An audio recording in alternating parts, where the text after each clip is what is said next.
اللہ الرحمن الرحیم۔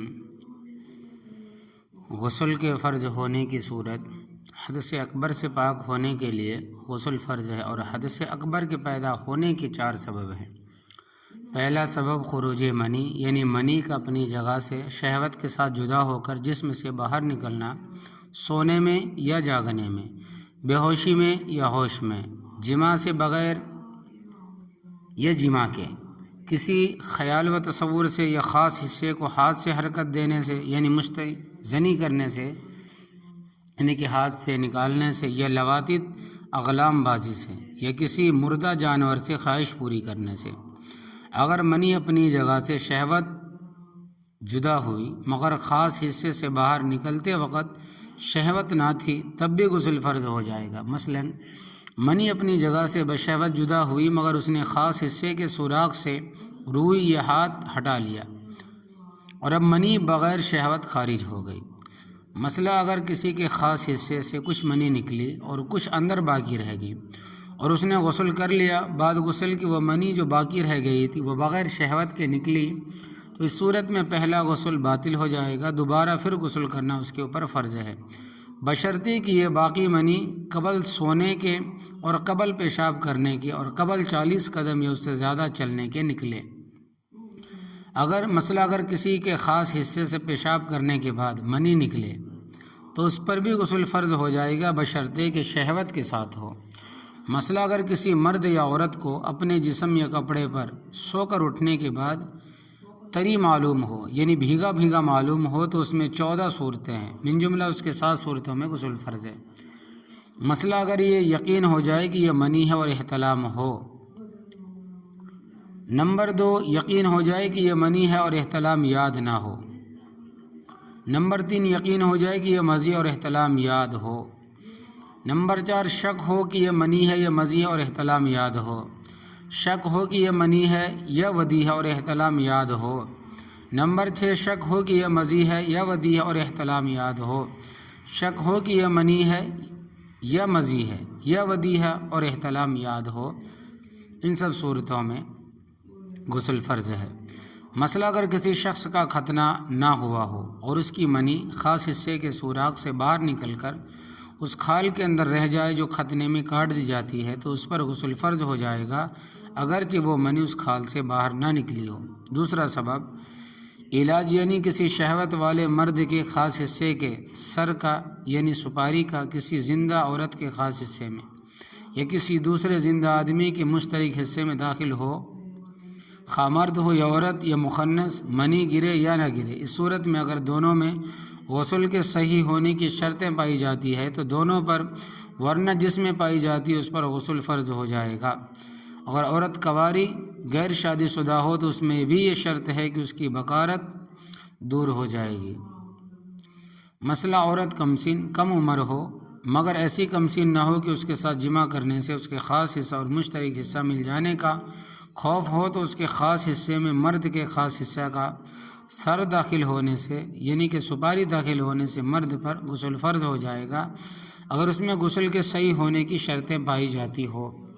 مثلا جس مرد کے خصیے کٹ گئے ہو، اس کے خاص حصے کا سر اگر کسی کے مشترک حصہ یا عورت کے خاص حصے میں داخل ہو تب بھی غسل فرض ہو جائے گا دونوں پر، ورنہ جس میں غسل کے صحیح ہونے کی شرطیں پائی جاتی ہیں اس پر، یعنی کہ بالغ ہو، دونوں میں کوئی۔ اگر دونوں بالغ ہے تو دونوں کے اوپر۔ اگر کسی مرد کے خاص حصے کا سر کٹ گیا ہو، یعنی سپاری کٹ گئی ہو، تو اس کے جسم کے اسی مقدار کا اعتبار کیا جائے گا جو آگے کا ہے۔ اگر کوئی مرد اپنے خاص حصے کو کپڑے وغیرہ سے لپیٹ کر داخل کرے تو اگر جسم کی حرارت محسوس ہو تو غسل فرض ہو جائے گا۔ مثلا اگر کوئی عورت شہوت کے غلبے میں اپنے خاص حصے میں کسی بے شہوت مرد یا جانور کے خاص حصے کو یا کسی لکڑی وغیرہ کو یا اپنی انگلی کو داخل کرے تب بھی اس پر غسل فرض ہو جائے گا، منی گرے یا نہ گرے۔ تیسرا سبب حیض، یعنی کسی عورت کے خاص حصے سے حیض کے خون کا باہر آنا، کم سے کم مدت حیض کی 3 دن 3 رات ہے، اگر زیادہ سے زیادہ 10 دن اور 10 رات ہے، کم سے کم 2 حیضوں کے درمیان میں 15 دن پاک رہتی ہے، یعنی ایک حیض کے بعد کم سے کم 15 دن تک دوسرا حیض نہ آتا ہو، اور زیادہ کی کوئی حد نہیں۔ ممکن ہے کسی عورت کو تمام عمر حیض نہ آئے۔ حیض کی مدت میں سوائے خالص سفیدی کے اور جس رنگ کا خون آئے حیض سمجھا جائے گا۔ جس عورت کے حیض کی عادت مقرر ہو گئی، اس کو اگر عادت سے زیادہ خون آئے مگر 10 دن سے زیادہ نہ ہو تو وہ حیض کا خون سمجھا جائے گا۔ مثال، کسی عورت کو 5 دن حیض آیا کرتا ہے، اس کو اگر 9 دن یا 10 دن خون آئے تو یہ سب حیض سمجھا جائے گا۔ اگر کسی عورت کو 3 دن یا زیادہ اگر عادت مقرر ہو گئی تو عادت کے موافق خون بند ہو جائے اور 15 دن یا اس سے زیادہ بند رہے، اس کے بعد پھر خون آئے تو یہ دونوں خون علیحدہ علیحدہ 2 حیض سمجھے جائیں گے۔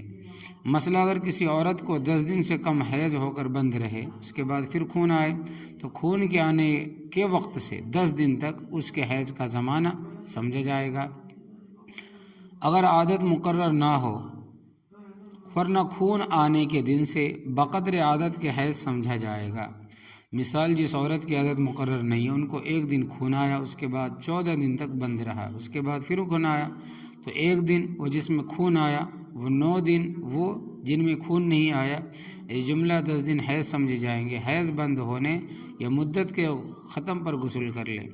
چوتھا سبب، نفاس یعنی عورت کے خاص حصہ یا مشترک حصہ سے نفاس کے خون کا باہر نکلنا۔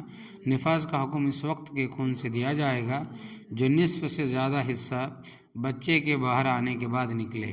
اس سے پہلے جو خون نکلے وہ نفاس نہیں ہے۔ زیادہ سے زیادہ مدت نفاس کی 40 دن رات ہے اور کم مدت کی کوئی حد نہیں۔ ممکن ہے کسی عورت کو بالکل نفاس نہ آئے۔ کم سے کم نفاس اور حیض کے درمیان میں عورت 15 دن طاہر پاک رہتی ہے۔ نفاس کی مدت میں سوائے خالص سفیدی کے اور جس رنگ کا خون آئے وہ نفاس سمجھا جائے گا۔ جس عورت کی عادت مقرر ہو، اس کو عادت سے زیادہ خون آئے مگر 40 دن سے زیادہ نہ ہو تو وہ سب نفاس سمجھا جائے گا۔ مثلاً اگر کسی عورت کو 20 دن نفاس کی عادت ہو، اس کو 39 یا پورے 40 دن خون آئے تو یہ سب خون نفاس سمجھا جائے گا۔ مسئلہ، اگر کسی عورت کو 40 دن سے کم نفاس ہو جائے اور پھر 40 دن کے اندر ہی اندر دوسرا خون آئے اور وہ خون 40 دن کی حد سے آگے نہ بڑھے تو یہ سب زمانہ یعنی جس میں پہلا خون آیا اور جس میں بند رہا اور جس میں دوسرا خون آیا نفاس سمجھا جائے گا۔ اور اگر دوسرا خون 40 دن کی حد سے آگے بڑھ جائے تو پہلے خون سے 40 دن تک اگر عادت مقرر نہ ہو اور اگر عادت مقرر ہو تو بقدر عادت سمجھا جائے گا۔ مثال نمبر 1، اگر کسی عورت کو عادت والی ہو، یہ بے عادت 15 دن نفاس ہو کر 20 دن بند رہا اور 5 دن پھر خون آیا تو یہ سب زمانہ جس کا مجموعہ 40 دن ہوتا ہے نفاس سمجھا جائے گا۔ مثال نمبر 2، جس عورت کی عادت 20 دن نفاس کی ہو، اس کو 15 دن خون آ کر 15 دن بند رہے، 15 دن خون آ کر 15 دن بند رہے اور پھر 11 دن خون آئے تو یہ 15 دن جن میں پہلا خون آیا اور 5 دن جس میں خون بند رہا، جملہ 20 دن اس کا نفاس ہوگا، اس لیے کہ دوسرا خون 40 دن کی حد سے آگے بڑھ گیا۔ مسئلہ، اگر کسی عورت کے 2 بچے پیدا ہوا ہو اور دونوں کی ولادت میں 6 مہینے سے کم فصل وقفہ ہو تو اس کا نفاس پہلے بچے کے بعد سے ہوگا۔ پس اگر دوسرا بچہ 40 دن کے اندر پیدا ہوا ہو تو جو خون اس کے بعد آئے وہ بھی نفاس ہے، بشرطے کہ اتنے دن آئے کہ پہلے خون سے مل کر 40 دن یا اس سے کم زیادہ نہ ہو، اور اگر اتنے دن ہو کہ پہلے خون سے مل کر 40 دن تک، ورنہ جس قدر عادت ہے اس قدر نفاس سمجھا جائے گا۔ مسئلہ، اگر کسی عورت کے 2 بچے پیدا ہو اور دونوں کی ولادت میں 6 مہینے یا اس سے زیادہ کا فصل ہو وقفہ ہو اور دونوں بچوں کے بعد خون آئے تو دونوں خون علیحدہ علیحدہ 2 نفاس سمجھے جائیں گے۔ اگر کسی عورت کے پیٹ میں اگر کسی عورت کے پیٹ میں زخم وغیرہ کی وجہ سے سوراخ ہو گیا ہو اور بچہ اس سوراخ سے پیدا ہو گیا ہو، اگر خون اس کے خاص حصہ یا مشترک حصے سے باہر آئے، جیسے اب کے زمانے میں سرجری کر کے نکالا جاتا ہے بچوں کو، تو وہ نفاس سمجھا جائے گا۔ مسئلہ احتلام، بدخوابی سے بھی غسل فرض ہوتا ہے۔ مرد و عورت پر بشرطے کہ منی خارج ہو جائے تو اس سے بھی غسل فرض ہوتا ہے۔ خلاصہ یہ ہے کہ 4 چیزوں سے غسل واجب ہوتا ہے۔ نمبر 1، جوش کے ساتھ منی نکلنا۔ نمبر 2، مرد کی سپاری کا اندر چلا جانا، چاہے وہ مرد کے پیچھے ہو یا عورت کے شرمگاہ میں۔ نمبر 3، حیض، اور نمبر 4، نفاس کے خون کا بند ہو جانا۔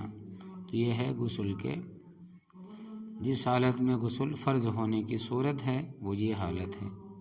تو اللہ عمل کی توفیق عطا